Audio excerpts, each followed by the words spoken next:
वंदे मातरम। बहुत बहुत स्वागत। नेटवर्क 10 आप देख रहे हैं। पूरा देश स्वागत कर रहा है क्योंकि बजट का पिटारा खुल चुका है। जी हां, 2023-24 का पिटारा खुला। वित्त मंत्री ने सदन के पटल पर बजट पेश किया और बताया कि अमृतकाल का पहला बजट है। उसके कुछ देर बाद पीएम ने संबोधन में देश को कहा कि ये ऐतिहासिक बजट है, ये भविष्य के नींव के निर्माण का बजट है, ये 2047 के समृद्ध भारत और संपन्न भारत के विकास का बजट है।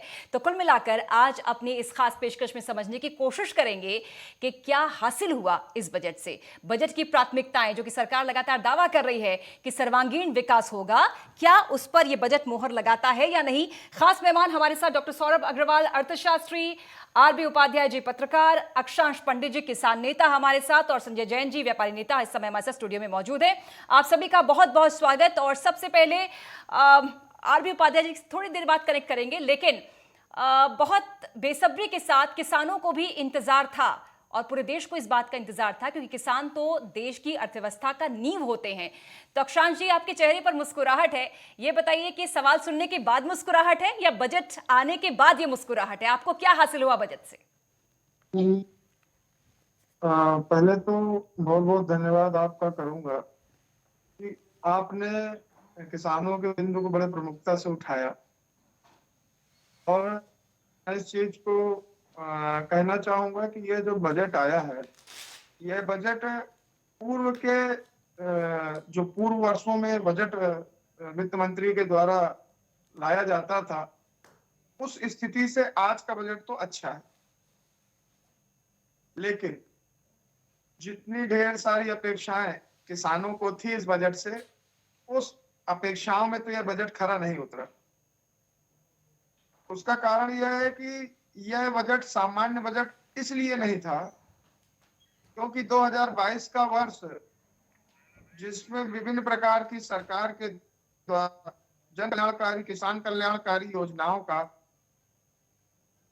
पूरा होने का यह वर्ष, और किसान बहुत ही आशापूर्ण नजरों से इसको देख रहा था। जैसे कि भारत सरकार के द्वारा 2022 में किसानों का एक वादा किया था, और बहुत ढेर सारी ऐसी चीजें जो किसानों को एक पुनर्जीवन देने का कार्य करने की स्थिति देने वाली थी सरकार, बट वो सब चीजें नहीं मिल पाई। लेकिन मैं आधा खुश आधा दुखी, लेकिन मैं खुश इस चीज से हूँ कि पूर्व के वर्ष में तो किसानों के लिए बहुत ढेर सारी चीजें नहीं सोची गई थी, लेकिन इस बजट में आंशिक लाभ मिला, लेकिन किसानों को भी कहीं ना कहीं लाभ मिला है। चलिए ठीक, आपके इस मुस्कुराहट को बहुत सारी शुभकामनाएं। और जिस सोच के साथ आप चल रहे हैं, निश्चित ही तौर पर इतनी बड़ी आबादी वाले देश में ये तय है पंडित जी की सबको सब कुछ नहीं मिल सकता, लेकिन हर एक वर्ग को कुछ ना कुछ तो जरूर मिला होगा। डॉक्टर सौरभ अग्रवाल, चूंकि आप अर्थशास्त्री हैं, देश की आर्थिकी आप समझते हैं। डॉक्टर सौरभ अग्रवाल, चूंकि इससे पहले आपसे ही जिक्र हो रहा था, आपकी आर्थिकी पर पैनी नजर है। 5 बड़ी प्राथमिकताएं, 5 बड़ी बातें इस बजट की जो आपको समझ में आई। तो सबसे पहली बड़ी बात तो यह है कि कैपिटल एक्सपेंडिचर बढ़ा दिया गया है। और अगर आप देखिए कि जो पूरा बजट है वो लगभग 24.3 लाख करोड़ है, और उसमें से हम क्या कह रहे हैं कि 10 लाख करोड़ के ऑलमोस्ट हम कैपिटल एक्सपेंडिचर पे खर्च करने जा रहे हैं। मतलब आगे आने वाले समय में काफ़ी हमें ग्रोथ मिलने को मिलेगी। अभी हम 6 से 6.8% ग्रो करेंगे, आगे आने वाले समय में 9 से 10% की ग्रोथ आने की उम्मीद है। अब ये कैपिटल एक्सपेंडिचर हो किस में रहा है? इसमें एक मोटा शेयर चला गया है रेलवेज के ऊपर, और इंडिया में आने वाले समय में बहुत ही बढ़िया वंदे भारत जैसी काफ़ी ट्रेन, 400 से ज़्यादा ट्रेन आने की उम्मीद है। दूसरा, जो इंफ्रास्ट्रक्चर पे जो डेवलपमेंट हुआ है, वो डेवलपमेंट मेरे हिसाब से दिया गया है स्कूल एजुकेशन पे, एकलव्य स्कूल्स और नर्सिंग कॉलेजेस में। तो वहाँ पर दूसरा इन्होंने फोकस दिया है। तीसरा, इन्होंने मिडिल क्लास, जो कि बहुत टाइम से इग्नोर्ड महसूस कर रहा था, उसको एक तरह से 3-4 चीजें मेन दी हैं एक जो सब अब बहुत रिजॉइस कर रहे हैं कि न्यू टैक्स रिजीम की तरफ पुश किया है कि आप इन्वेस्टमेंट को अलग करिए और टैक्सेशन को अलग करिए और 7 लाख रुपीस तक की आप रिबेट पा सकते हैं। जो अभी इतने सारे स्लैब हैं वो कट के 5 स्लैब हो जाएंगे और उसमें भी आपको एक स्टैंडर्ड डिडक्शन भी मिलेगी 50,000 रुपए तक, और अगर फैमिली पेंशन आप ले रहे हैं तो 15,000 तक थे। जो 5 करोड़ से ऊपर कमा रहे हैं उनको भी कुछ फायदा दिया है। हाईएस्ट सरचार्ज जो पहले लगता था वो 37% से रिड्यूस करके 25% कर दिया है, जिससे जो हमारे देश की एक तरह से कहा जाता था कि one of the highest tax paying countries है, 42% बैठ जाता था, वो गिर के अब 39% हाईएस्ट टैक्सेशन लिमिट हो जाएगी। हाँ। जो नॉन गवर्नमेंट एम्प्लॉइज हैं वो लीव इनकैशमेंट करते हैं तो उसमें भी एग्जेम्पशन लिमिट बढ़ा के 25 लाख रुपए कर दी है। इसके अलावा कोऑपरेटिव्स को, एमएसएमईज को 10,000 करोड़ रुपए का बेनिफिट, पर्टिकुलरली शुगर कोऑपरेटिव जो है उनको बहुत फायदा देने की कोशिश की है। एग्रीकल्चर के लिए फंड बनाया गया है और ऐसी कोशिश की गई है कि प्राइमरी एग्रीकल्चरल कोऑपरेटिव सोसाइटीज बने, वो कैश 2 लाख रुपए तक विड्रॉ भी कर सकते हैं, डिपॉजिट भी कर सकते हैं। इसके अलावा जो एक हमारी देश में प्रॉब्लम आ रही है कचरे की आ रही है कि क्योंकि स्वच्छ भारत आपने क्लीन कर दिया लेकिन कूड़ा गया कहां, तो कूड़े को तो मैनेज करना समझकर एक सर्कुलर इकोनॉमी की बात की है और ये बड़ी बात की है कि वेस्ट टू वेल्थ प्लांट बनेंगे, 500 प्लांट। इन प्लांट बनने से देखिए दो फायदे।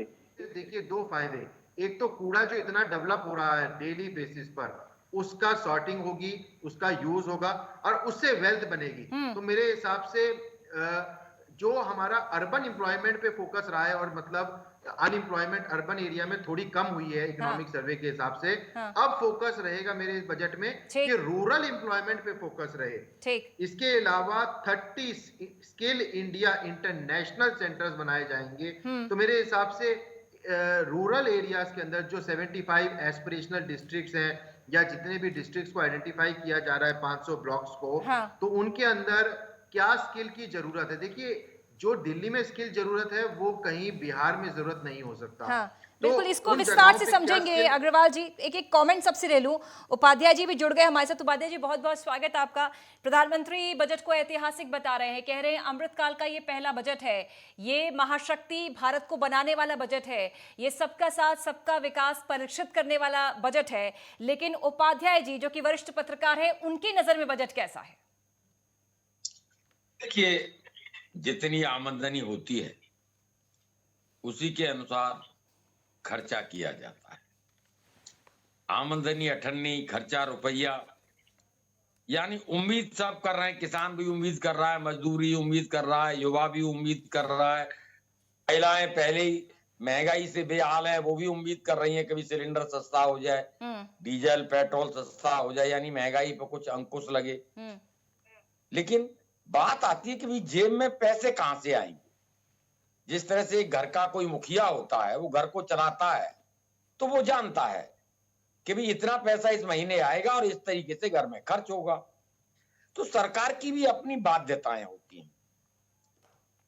उसके पास मान लीजिए पेट्रोल और डीजल, जैसा कहा जा रहा है, लोग कह रहे कि इस पर कम कर दिया जाए, जीएसटी में लाया जाए, और इनकम टैक्स का स्लैब आपने बदल ही दिया है। यानी जनता ये चाहती है कि भी टैक्स हटा दिए जाए और ऊपर से पानी, बिजली, राशन वो सब फ्री दे दिया जाए। तो देखिए वो व्यावहारिक नहीं है। कोई भी सरकार हो, हर सरकार का मोटिव रहता है जनता की भलाई के लिए काम करना। और आज निर्मला सीतारमण ने जो बजट पेश किया है, बहुत जबरदस्त दबाव था। और दबाव इसलिए मैं कहूंगा कि 9-10 राज्यों के चुनाव हैं, 2024 में लोकसभा के चुनाव हैं। अगर इस समय पैसा होता तो खैरात बांटी जा सकती थी, लोक लुभावन बजट हो सकता था। लेकिन सरकार की अपनी मजबूरियां हैं, हम सबको ये समझना होगा और सीमित संसाधनों में, जिस तरह कोविड काल के बाद और आजकल विश्व में आर्थिक मंदी का दौर शुरू हो गया है, ऐसे में अपनी अर्थव्यवस्था को पटरी पर रखना, बेपटरी न होने देना। हाँ। और ग्रोथ रेट है, जहां बड़े बड़े देशों की ग्रोथ रेट आप देखेंगे माइनस में जा रही है, बिल्कुल वहां ये भी चैलेंज है कि भी 6.8 का जो अनुमान लगाया जा रहा है वो ग्रोथ रेट भी एक्चुअल में कायम रहे।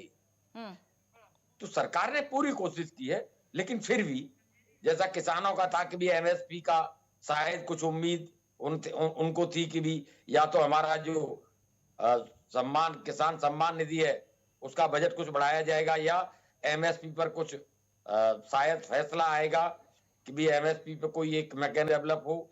तो किसान निराश हुआ है, एक मैकेनिज्म की बात हुई है, वो आगे जब व्यवहारिक कितना होगा, क्योंकि हमने देखा है कि फसल बीमा की बात हुई, अब बीमा कंपनी कोई चैरिटी करने तो आएगी नहीं, तो क्या बीमा कर देने से किसान का भला हो गया?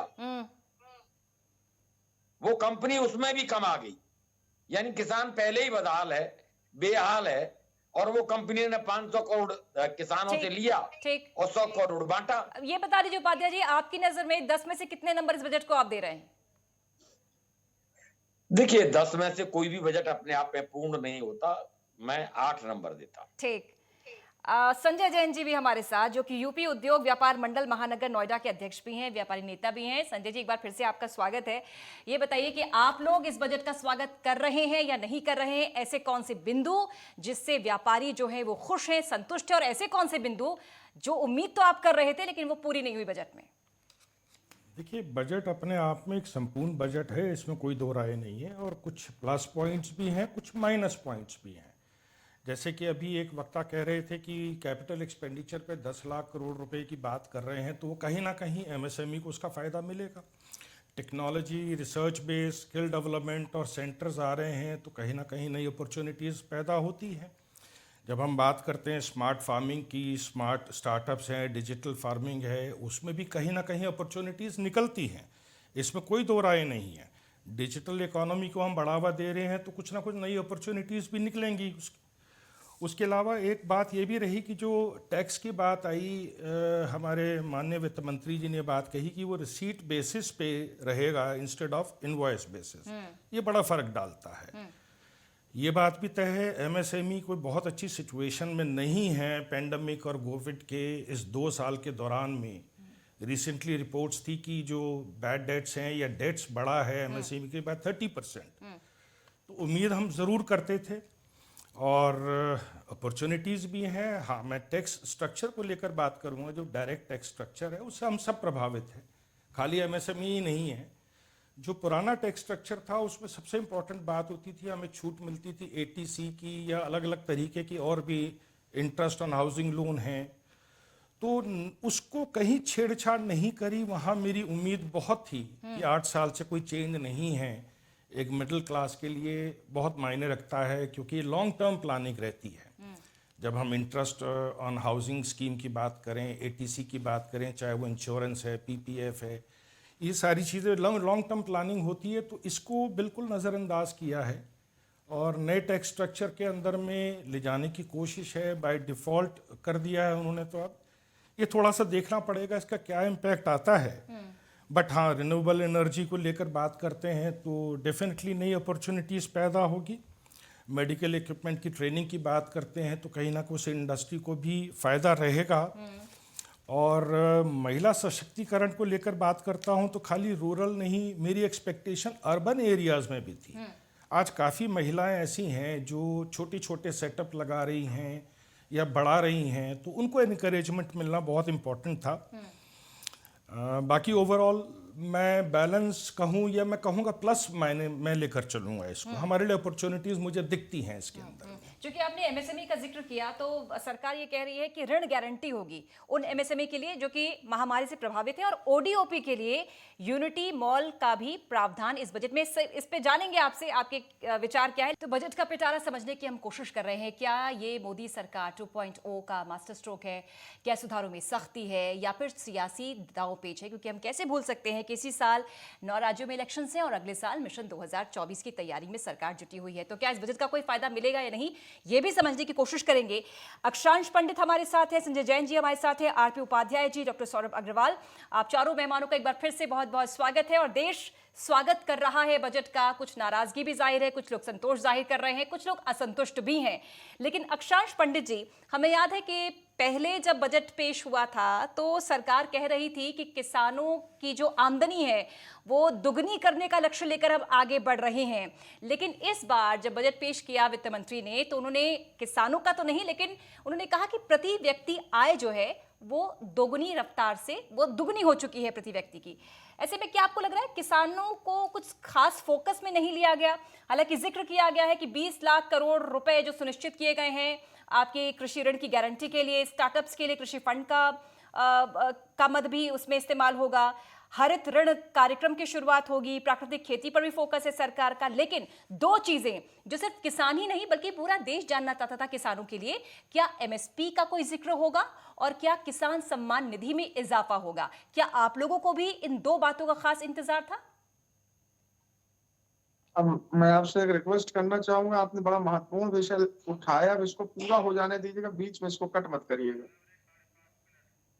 मैं आपको ये बताना चाहता हूं कि इस पूरे बजट में, अब आप पूरे बजट के निचोड़ में अब है पहुंची हैं। बजट में सब कुछ बात गई है, मैंने आपको शुरुआत में कहा था कि जो बजट आना था, वो बजट अति महत्वपूर्ण इस वर्ष था। उसके मुख्य बिंदु यह थे कि सबसे पहले बात होनी थी एमएसपी पे, गारंटी पे, उस पर कोई बात नहीं हुई। 2022 में किसानों की आय को दोगुना करने की बात सरकार के द्वारा चिल्ला चिल्ला के कही जा रही थी, उसमें कोई बात नहीं हुई। और सरकार को अगर सत्यता में किसानों के हित पर बात करनी थी, तो आज की किसानों की जो सबसे मूलभूत समस्या है वो है किसानों को खाद की आपूर्ति करा पाना। यहाँ पर की तरह किसानों को लाइन पे लाइन लाठियां झेलना पड़ रहा है और किसानों को आज भी खाद की आपूर्ति जिले वाइज सरकार करा पाने में असफल है।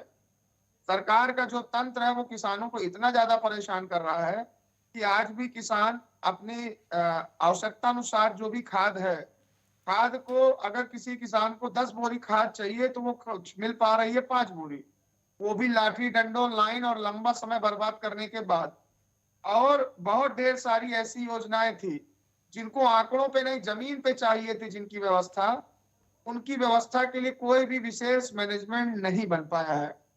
हाँ, मैं आपसे पहले ये भी कह चुका हूं कि जिस व्यक्ति को एक भी पेट रोटी न मिल रही हो, उसको अगर एक रोटी भी मिल गई तो अपने आप को पूरा पेट खाया समझ रहा है।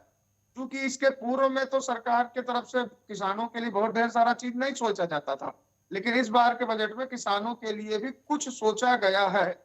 इसलिए मैंने उस एक रोटी को भी पूर्ण भोजन समझ करके सरकार का धन्यवाद कर दिया है। लेकिन आज भी जो किसानों के विकास के लिए, किसान परिवार के बच्चों के जीवन के एम्प्लॉयमेंट पर बात, किसानों के बच्चों के शिक्षा पर बात, किसानों के जीवन को उन्नत किसानी पर बात।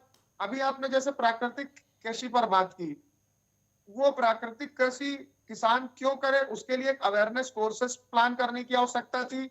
और किसानों को बहुत ढेर सारी चीजों पर, जैसे स्टार्टअप प्रोग्राम्स पर कहा तो गया, लेकिन इसका कितना क्रियान्वयन करा पाने में सफल होंगे मैं नहीं समझ पा रहा हूँ। और एक तो जैसे मैं इसलिए बार बार खाद को बहुत प्रमुखता से कहना चाहता हूँ कि इतना ज्यादा इस समय किसान इस व्यवस्था से परेशान है कि मैं आपको क्या बताऊं कि किसान, जैसे ही किसान की खेती प्रारंभ हो रही है तो उसके मन में एक विशेष प्रकार का डर कि अब खाद कहाँ से मिलेगी। तो व्यवस्था को बहुत ये व्यवस्था बुंदेलखंड, किसी उत्तर प्रदेश, किसी मध्य प्रदेश, ये देशव्यापी समस्या है और पूरे देश का किसान इसमें परेशान था। इस पर भी एक मजबूत निर्णय पूरे देश का किसान देख रहा था, बड़ा आशापूर्ण नजरों से देख रहा था कि सरकार के द्वारा जरूर खाद पर एक बहुत विशेष निर्णय लिया जाएगा। रोज देख रहा है कि किसान कितना परेशान हो रहा है। और एक लास्ट बात कह करके खत्म करूंगा अपनी बात को कि सरकार ने आंदोलन के दौरान जब कृषि मंत्री और भारत सरकार के मंत्री और किसान नेताओं के पास बैठक होती थी, तो हमेशा चिल्ला चिल्ला कर दो शब्द कहा जाता था। एक शब्द कहा जाता था कि 2022 आने दीजिए, आपकी कृषि की आय को हम दोगुना कर देंगे। एक शब्द कहा जाता था कि आपके द्वारा हम आपको फसलों का उचित दाम दिलवाने पर काम करेंगे। इन दोनों महत्वपूर्ण विषयों पर जो आशापूर्ण नजरों से किसान देख रहा था, इन दोनों नजरों पर कोई महत्वपूर्ण फैसला नहीं लिया। ठीक, उपाध्याय जी, हम बड़े बड़े आंकड़े देखकर खूब खुश हो रहे हैं। We are the largest fastest running economy of the world, हम बहुत खुश हो रहे हैं। 5वीं बड़ी अर्थव्यवस्था है हम, और चौथी की ओर अग्रसर हैं। बड़े लक्ष्य के साथ आगे बढ़ रहे हैं। 2047 का लक्ष्य सरकार का कि संपूर्ण विकसित राष्ट्र बनेगा भारत। लेकिन जो इसकी बुनियाद है, जो हमारे किसान हैं, वो जो तस्वीर पेश कर रहे हैं सर, खाद की किल्लत, जिसके लिए वो लाठी तक खा रहे हैं, और तस्वीरें हम देख चुके हैं, कई बार देख चुके हैं उपाध्याय जी, ये तो बड़ा दुर्भाग्यपूर्ण है।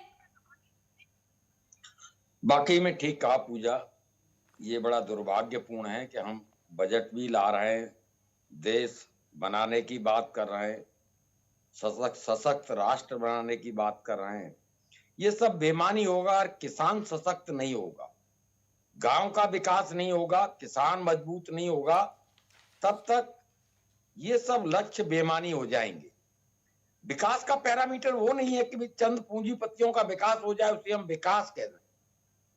असली विकास वो विकास होता है जहां अंतिम पायदान पर खड़े हुए व्यक्ति का जीवन स्तर ऊंचा उठ जाए। और वाकई मांगता क्या है? गांव में एक अच्छा सा स्कूल हो जहां किसान के बच्चे पढ़ जाए। दूसरा, वो बीमार पड़ जाए तो एक डॉक्टर की व्यवस्था हो जाए, वहां उसे दवा मिल जाए, उसका इलाज हो जाए। गंभीर बीमारी हो, ठीक है, वो शहर रेफर कर दिया जाए वहां से। लेकिन हम जो देख रहे हैं, इसीलिए गांव से लोग शहर की ओर पलायन कर रहे हैं। और जब शहर की ओर पलायन हो रहा है तो आप देखेंगे कि आवास की व्यवस्था चरमरा रही है। माननीय प्रधानमंत्री जी की योजनाएं और उनका मंतव्य बहुत अच्छा है। उन्होंने कहा किसान की आमदनी दुगुनी कर देंगे। किसान खुश हो गए कि भी कोई ना कोई मैकेनिज्म बनेगा और हमारी आमदनी डबल होने वाली है, लेकिन हो नहीं पाया। तो ये जो प्रश्न खड़े विपक्ष करता है, वो प्रश्न बेमानी नहीं होते हैं। देखिए, महंगाई सब राज्यों में है, गृहिणियां परेशान है, तनख्वाह उस रेशो में बढ़ती नहीं, आमदनी बढ़ती नहीं है और महंगाई 4 गुना बढ़ जाती है। तो उसी पुरानी जो आमदनी है उसमें खर्चा चलाना गृहिणियों के लिए मुश्किल हो जाता है। एक तरफ हम महिला सशक्तिकरण की बात करते हैं, दूसरी तरफ जो आमदनी बढ़नी चाहिए वो आमदनी बढ़ नहीं रही, बेरोजगारी चरम पर है। लेकिन आसान वित्त रहना चाहिए आदमी। बिल्कुल, तो ये जो कवायद है ग्रीन एनर्जी की, देखिए इंपोर्ट कम होगा।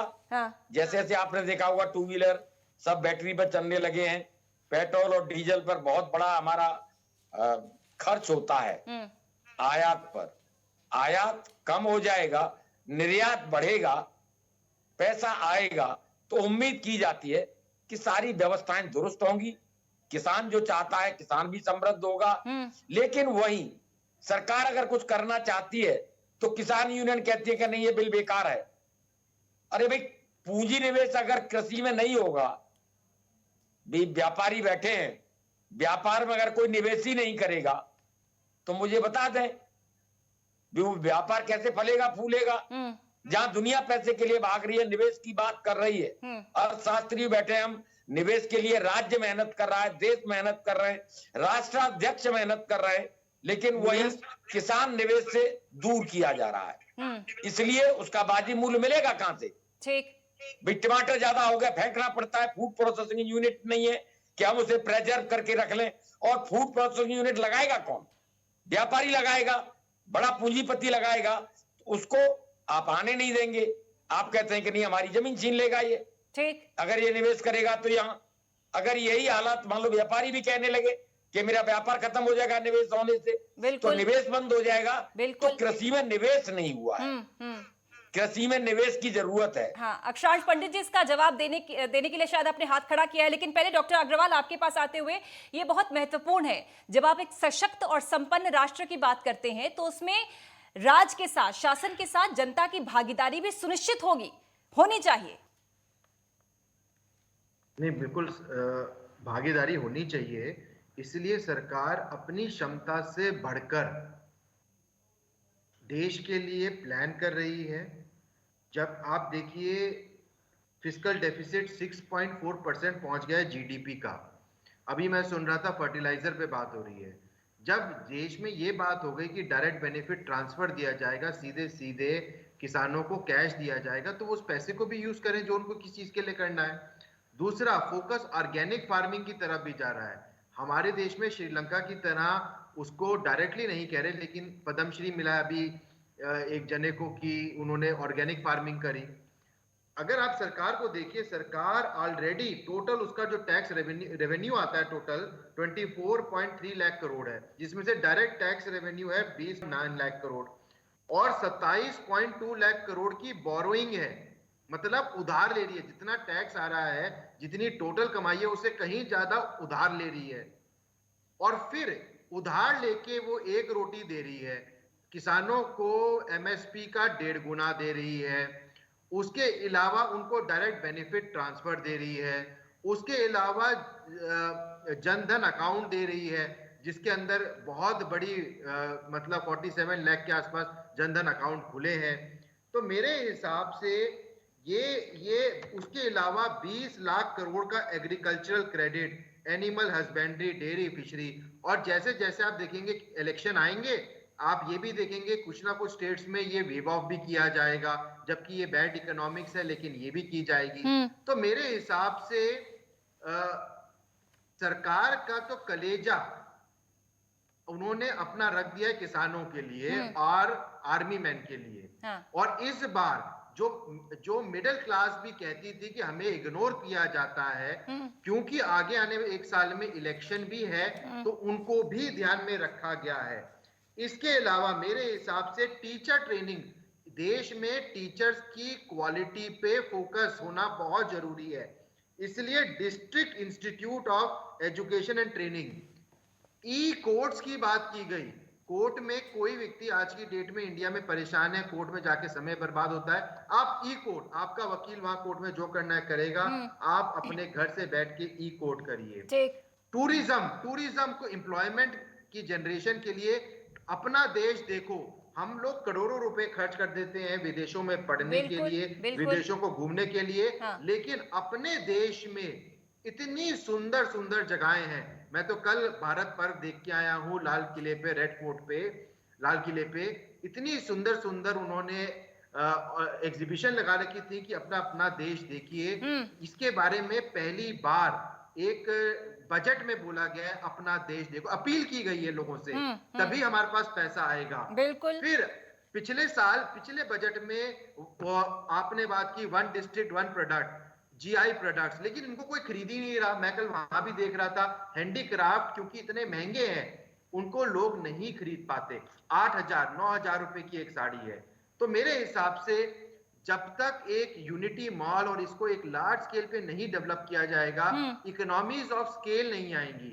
आप 8,000 रुपए की 10,000 रुपए की साड़ी खरीदते हुए डरते हैं, लेकिन कल को अगर यही 1,000 लाख बनेंगी तो हो सकता है रेट कुछ कम आए। इसीलिए इसी उद्देश्य के साथ यूनिटी मॉल। एक मिनट, बेरोजगारों के लिए भी सरकार ने क्या किया है कि देखिए किसी को रोजगार देना सबके पॉसिबल नहीं है। सरकार अपने लिए तो 40,000 टीचर्स को रखेगी और बढ़ेगी, लेकिन MIS scheme, monthly income scheme, मतलब अगर आपने पहले कुछ कमाया है तो उसको 4.5 लाख से बढ़ा के 9 लाख रुपए आप बैंक में उसमें रखिए MIS में, और मंथली पैसा आएगा और बिना TDS कटे पैसा आपके पास आएगा, जिससे आप एक वक्त की रोटी खा सकेंगे। मैं ये नहीं कहता बहुत पैसा आ जाएगा, लेकिन अगर आप 2 लोग हैं और कमा रहे हैं 15 लाख रुपए आप रखिए MIS के अंदर।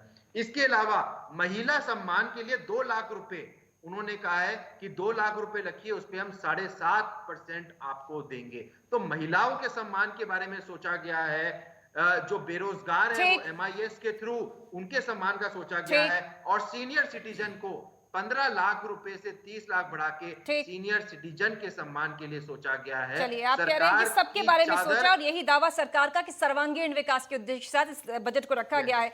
संजय जैन जी, दो तीन बातें आपसे, चूंकि जैसा कि उपाध्याय जी बोल रहे हैं, भाई जब आप लोग सहभागिता सरकार के साथ कदम से कदम मिलाकर नहीं चलेंगे, निवेश का आप लोग विरोध करते हैं, किसान जो हैं वो कई बातों का विरोध करने लगते हैं, तो सरकार कैसे आगे बढ़ेगी? पहली बात तो ये। दूसरी बात, एक तो जीएसटी नहीं छेड़ा गया बजट में, उसको लेकर आपका point. Renewable energy, skill development, private sectors की क्या पार्टिसिपेशन होनी चाहिए, सुनिश्चित नहीं कि ये, इस पर एक जवाब। और दूसरी बात कि हम जानते हैं कि जो एमएसएमई है वो ग्रोथ इंजन है, लेकिन बीते 2-3 साल में जो कई स्कीम्स सरकार ने लागू की थी, उसके चूंकि कोई आंकड़े हमारे पास नहीं है कि स्कीम से कितना लाभ हुआ, योजना कहां कहां तक पहुंची है, देश को कितना लाभ पहुंचा है। जब ये आंकड़े नहीं है तो हम बीते स्कीम को कैसे लें? इन पर आपका पूरा जवाब।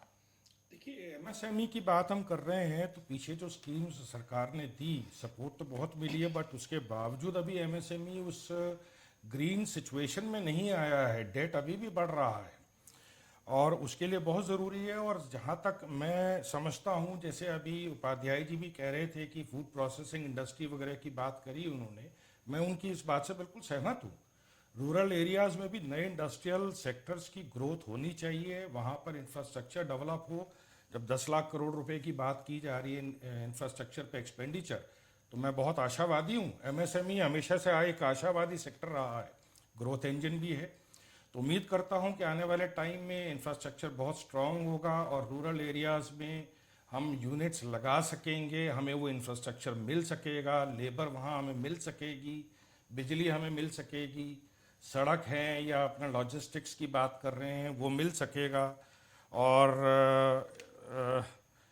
बात करते हैं हम जीएसटी, मैं उम्मीद करता था इंडस्ट्री की तरफ से, व्यापार की तरफ से, कि जीएसटी में शायद कुछ छेड़छाड़ हो या उसमें कुछ और इंसेंटिव आएँ। मुझे लगता है शायद जीएसटी काउंसिल आने वाले टाइम में उसके ऊपर में कुछ ना कुछ अपना फीडबैक देगी या कुछ उसमें छेड़छाड़ रहेगी। और जहां तक बात आती है प्राइवेट सेक्टर की पार्टिसिपेशन की, उस पे एक फाइनर पॉइंट्स हैं, लाइक जैसे हम टेक्नोलॉजी की बात करी, हमने स्किल डेवलपमेंट की बात कर रहे हैं, या हम और नए सेक्टर्स, मछली उत्पादन की बात आई, स्मार्ट फार्मिंग की बात आई। इसमें अब ये फाइनर पॉइंट्स ओवर ए पीरियड निकल के आएंगे कि प्राइवेट सेक्टर उसमें कितना पार्टिसिपेट कर सकता है। रिन्यूएबल एनर्जी की भी बात कर रहे हैं लद्दाख से हम लोग, तो प्राइवेट पार्टिसिपेशन इसमें कितना हो सकता है, क्या टर्म्स एंड कंडीशंस रहेंगी, आने वाले टाइम में मालूम पड़ेगा। बट मैं आशावादी हूँ इन सब चीज़ों को लेकर, और उम्मीद करता हूँ कि इन्वेस्टमेंट की अपॉर्चुनिटीज़ एमएसएमई के लिए नई निकल के आएंगी, जहां पर हम बेरोजगारी के अंदर में भी कुछ हेल्प कर पाएंगे, नए रोजगार उत्पन्न भी होंगे। ठीक। अक्षांश पंडित जी, पूरा देश आपके साथ है, किसानों के साथ है, क्योंकि आप हमारे अन्नदाता हैं। जी, आप जवाब देना चाह रहे थे, लेकिन सवाल सुन लीजिए कि जब आप लोगों ने आंदोलन किया तो आपने एमएसपी तो बाद में आप लेकर आए, आप तो तीनों कानून वापस लेने पर अड़े रहे, वो सरकार ने वापस ले लिया। ना तो आपने किसान सम्मान निधि का उस समय जिक्र किया, ना तो आपने एमएसपी की कानूनी गारंटी उस समय सुझाई सरकार को, इस वजह से सरकार पीछे हट गई। कुल मिलाकर कह सकते हैं कि गेंद आपके पाले में थी, लेकिन आपने वो बेरंग लौटा दी।